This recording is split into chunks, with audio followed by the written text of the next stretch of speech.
Hello everyone, कसे आहात तुम्ही सगळे? मजेत ना? मजेतच असायला हवं. मी सोनल स्वागत करते तुमचे माझ्या यूट्यूब चॅनलवरती.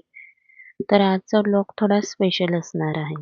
गृहिणींनी कायम आनंदी, उत्साही आणि फ्रेश राहण्यासाठी काही महत्त्वाच्या टिप्स आहेत. तर चला आता सुंदर अशा दिवसाची सुंदर अशी सुरुवात झाली आहे. आधी तर सगळ्यांना श्री स्वामी समर्थ. चला तर मग आजच्या व्लॉगला सुरुवात करू. एखाद्या दिवशी मुद्दामून आपल्या आवडीचा ड्रेस घालायचा. कुठे जायचं असो किंवा नसो. घरातल्या कामाचा लोड इतका असतो की आपल्याला स्वतःकडे लक्ष द्यायला वेळच नसतो. पण रोज तर हे आपल्याला लक्षात येत नाही.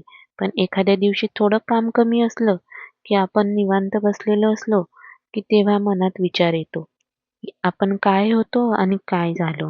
म्हणजे खूप पण काही वाईट परिस्थिती नसते, पण हेच की आपण आपल्या आवडी-निवडी विसरून जातो. घरातली कामे करता करता, मुलांचं करता करता, हे तर महत्वाचं आहेच. गृहिणी म्हटल्यानंतर आपल्याला करावंच लागणार.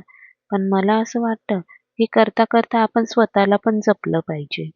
आपलाच मूड फ्रेश नसला तर आपला तर दिवस खराब जातोच. त्यात मग मुलांवर चिडचिड, आहोंवर चिडचिड, घरातली कामे पण नीट होत नाही.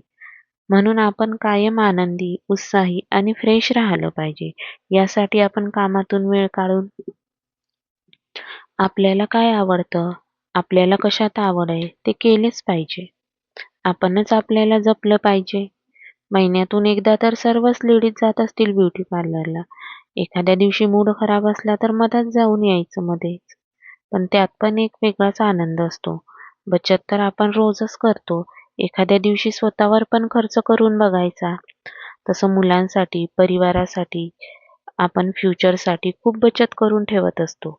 आणि यामुळे स्वतःसाठी खर्च करायला म्हटलं की आपण थोडं दुर्लक्ष करतो. पण आयुष्य पण एकदाच मिळतं ना, म्हणून स्वतःला पण जपलं पाहिजे. मग वर्षातून एकदा बाहेर ट्रिपला जाणे असो किंवा मैत्रिणीसोबत बाहेर जाणे असू दे, स्वतःचा मी टाईम स्वतःला दिलाच पाहिजे. म्हणूनच म्हणते दिवसातून स्वतःसाठी अर्धा तास का होईना काढलाच पाहिजे. घरात पण ज्याची कामे त्याने करायची असा पण एक रूल ठेवला पाहिजे. जास्त नको काही, पण जेवण वाढून घेणे, जेवण झाल्यावर ताट उचलून ठेवणे, पाणी हाताने घेणे, मुलांची खेळणी त्यांची त्यांना उचलू देणे. आता ह्या छोट्या-छोट्या जरी गोष्टी असल्या, त्यांच्या त्यांनी केल्या तर आपला बराच कामाचा लोड कमी होतो. आपण जे जगतो आहे ते तर महिन्यापासून नाही तर कित्येक वर्षापासून तसंच. तर आपण घरातल्या सासरच्या, माहेरचा सर्वच व्यक्तींसाठी आपण अवेलेबल असतो. पण स्वतःसाठी थोडा वेळ काढायचा म्हटलं तर आपण अपराधी वाटतो. सकाळी उठलं की कामाची लाईनच लागलेली असते आणि दुसरं काय अहो, आपल्यालाच वाटते सकाळचे कामे कसे 12च्या आतच झाली पाहिजे. का तर 12 नंतर दुपार होते ना आणि ती लिस्ट संपेपर्यंत तुम्ही तर थकून गेलेला असता. शरीर थकतं हे करता करता, पण मन म्हणत असतं काही एक्स्ट्राचं काम करून घेऊ का? थोडा वेळ आहे आज तर. पण कामच का? थोडा वेळ आहे तर स्वतःसाठी घालवा ना. काम तर रोजच आहे. असा का नाही विचार येत हो? हे असं तुमच्यासोबत नाही तर माझ्यासोबत पण होतं.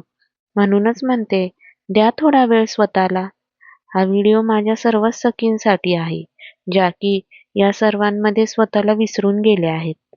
त्यात पण घरात काही एखादी निगेटिव्ह गोष्ट झाली, तर आपण लगेच ते मनाला लावून घेतो आणि यातच कितीक दिवस, कितीक महिने जे आपल्या मनात राहतं. आपल्याला मनातून काय ते जात नाही. कारण आपण घरातच असतो ना. सोडून द्या ना. थोडं बाहेर फिरून या, मैत्रिणीला भेटा, मन मोकळं करा. कोणतीही परिस्थिती किंवा वेळ कायम राहत नसते, जातच असते. प्रत्येक गोष्टीला वेळ लागत असतो, असा विचार करा. पॉझिटिव्ह विचार ठेवला तर पॉझिटिव्हच होणार. तुम्ही असं करून बघा आणि मग तुमची लाईफ कशी पॉझिटिव्ह बनते. आपण पॉझिटिव्ह असलो की आपल्या आजूबाजूची व्यक्ती पण पॉझिटिव्ह भेटतात आणि वाटतात पण. निगेटिव्ह वाइब्स जवळच येऊ देऊ नका.